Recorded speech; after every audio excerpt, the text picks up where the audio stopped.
Hello students, हमारे YouTube channel में आपका हार्दिक स्वागत है। तो चलिए आपकी सेवा में दोबारा हाजिर हूँ लाभ और हानि या फिर प्रॉफिट एंड लॉस चैप्टर के अगले भाग को लेकर। तो आज का जो टॉपिक्स होगा वो होगा लाभ और हानि से रिलेटेड महत्वपूर्ण सूत्र कौन कौन से हैं, इंपॉर्टेंट फार्मूलाज कौन से हैं, जिनकी सहायता से हम लोग लाभ और हानि से संबंधित प्रश्नों का समाधान करते हैं। ठीक है, तो सबसे पहले हम लोग देखेंगे यहाँ पर लाभ की स्थिति में। तो लाभ की स्थिति कब होती है? जब किसी एक वस्तु का विक्रय मूल्य जो होता है वो उसके क्रय मूल्य से अधिक हो जाता है। ठीक है, तो उस स्थिति में लाभ होता है किसी भी सौदे या व्यापार में। तो अगर किसी एक सौदे या व्यापार में हमें लाभ हो रहा है तो उस स्थिति में कह रहा है महत्वपूर्ण सूत्र कौन कौन से बनते हैं। तो उनका पहला नंबर का सूत्र बन जाता है तब विक्रय मूल्य बराबर है यानी सेलिंग प्राइस इक्वल टू क्रय मूल्य प्लस लाभ। क्रय मूल्य प्लस लाभ यानी क्रय मूल्य की राशि प्लस लाभ की राशि। ठीक है, तो यहाँ पर देखिएगा कि जब हमें किसी एक सौदे में लाभ या फायदा होने लगता है तो उस स्थिति में वस्तु का विक्रय मूल्य क्या होगा या उसका सेलिंग प्राइस क्या होगा, उसको ज्ञात करने के लिए आपको क्या करना होगा, संबंधित वस्तु के क्रय मूल्य में ऐड कर देनी होगी उस सौदे में होने वाली लाभ की राशि को, प्रॉफिट को। ठीक है, यदि आप ऐड कर दोगे तो संबंधित वस्तु का विक्रय मूल्य ज्ञात हो जाएगा। ठीक है, यानी विक्रय मूल्य बराबर क्रय मूल्य प्लस लाभ हो जाएगा। समझ पा रहे हो? अब देखोगे यहाँ पर एक चीज है कि विक्रय मूल्य, क्रय मूल्य और लाभ ये तीन पद है इस फार्मूले में जुड़े हुए। तो यहाँ जो इक्वल टू का चिन्ह देखते हो वो इक्वल टू का चिन्ह इस सूत्र को एक समीकरण की श्रेणी में ले आता है। और जैसे कि आप जानते हैं कि कोई एक समीकरण में जो दो पक्ष होते हैं, एक पक्ष को हम लोग बायां पक्ष या LHS और दूसरे पक्ष को दायां पक्ष या RHS कहते हैं।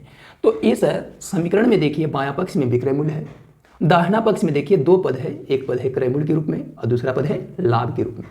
समझ पा रहे हैं? तो यहाँ पर इन तीन पदों में से अगर कोई दो पद ज्ञात होंगे, कोई भी दो पद ज्ञात होंगे तो तीसरा अज्ञात पद को हम लोग इस सूत्र के माध्यम से ज्ञात कर सकते हैं। जैसे उदाहरण के तौर पर अगर हमारे पास विक्रय मूल्य की राशि पता होगी और क्रय मूल्य की राशि पता होगी, ये दोनों चीज अगर पता होगी तो इस सूत्र के माध्यम से हम लोग उस सौदे में होने वाले लाभ या प्रॉफिट को ज्ञात कर सकते हैं। समझ पा रहे हैं? या फिर विक्रय मूल्य की राशि ज्ञात होगी और लाभ की राशि ज्ञात होगी तो इसी सूत्र के माध्यम से हम लोग संबंधित वस्तु का क्रय मूल्य ज्ञात कर सकते हैं कि वह वस्तु कितने में खरीदी गई थी या फिर करें।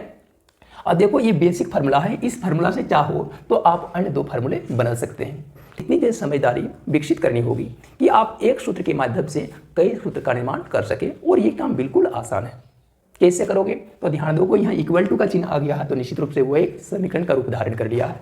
और जैसे कि आप जानते हैं कि किसी एक समीकरण को हल करते समय हम लोग बराबर के बाएं पक्ष के पदों को कभी दाहिने पक्ष या दाहिने पक्ष के पदों को कभी बाएं पक्ष में ले आते हैं। ठीक वही प्रोसेस दोहराकर आप फार्मूले का निर्माण कर सकते हैं। जैसे आप यहाँ पर देख सकते हो पहला बेसिक फार्मूला हमारे पास है विक्रय मूल्य बराबर क्रय मूल्य प्लस लाभ। इसमें अगर याद देकर इसका हम लोग दूसरा फार्मूला ज्ञात करना चाहें तो यह दूसरा फार्मूला हो जाएगा, देखोगे बराबर के उस पार में क्रय मूल्य का पद रहने दें, दाहिने साइड में क्रय मूल्य था तो बराबर के दाहिने साइड में क्रय मूल्य का पद रहने दें और बराबर के दाहिने साइड में जो दूसरा पद देख रहे हो प्लस लाभ के रूप में उसे बराबर के दाहिने साइड से बाएं साइड में ट्रांसफर कर ले। तो बाएं साइड में जब ट्रांसफर करोगे तो लाभ का जो चिन्ह देख रहे हो प्लस में, वह चिन्ह बाएं साइड में आकर क्या हो जाएगा, माइनस हो जाएगा। और वो किस में माइनस होगा? विक्रय मूल्य या फिर सेलिंग प्राइस में। तो विक्रय मूल्य की राशि में माइनस हो जाएगी लाभ की राशि और इस तरह से आपके जो है लिए एक नया सूत्र तैयार हो गया है। इस सूत्र को आप लोग इधर से पढ़ लें। यानी किसी भी एक सौदे में किसी वस्तु का क्रय मूल्य ज्ञात करने के लिए संबंधित वस्तु के विक्रय मूल्य में होने वाली लाभ की राशि को माइनस कर देना होता है तो वस्तु का क्रय मूल्य ज्ञात हो जाता है। ठीक है, आप ध्यान दोगे अगर कोई विद्यार्थी कहेंगे कि यहाँ से हम तीसरा सूत्र बनाना चाहेंगे तो बिल्कुल उसी पद्धति से बना सकते हो। इसमें हम लोग क्रय मूल्य को बराबर के दाहिने साइड में था, दाहिने साइड में रख दिए थे और प्लस लाभ के पद को बाएं साइड में ले आया था।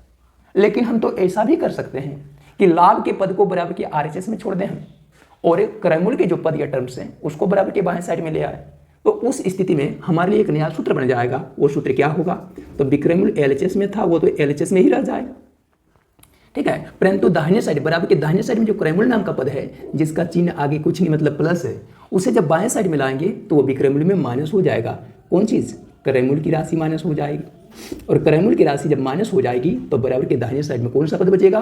प्लस लाभ या फिर सिर्फ लाभ का पद बचेगा।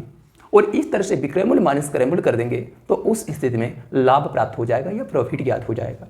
इसे आप लोग फार्मूला नंबर 3 के रूप में मान सकते हो। और फार्मूला नंबर 3 को आप लोग RHS से जब पढ़िएगा तो फार्मूला बनेगा लाभ बराबर है विक्रय मूल्य माइनस क्रय मूल्य। ठीक है, तो हम लोग क्या देखें, एक बेसिक फार्मूला जो था विक्रय मूल्य बराबर क्रय मूल्य प्लस लाभ, वहां से और 2 फार्मूले प्राप्त कर सकेंगे। ठीक है, तो ठीक इसी प्रकार से बाकी अन्य सूत्र को भी आप लोग समझ सकते हैं। ये तो यहाँ से पहला फार्मूला प्राप्त हुआ, यहाँ से दूसरा फार्मूला प्राप्त हो गया, यहाँ से आपको तीसरा फार्मूला प्राप्त हो गया। हालांकि ये फार्मूला RHS से है, लेकिन आपको घबराना नहीं चाहिए।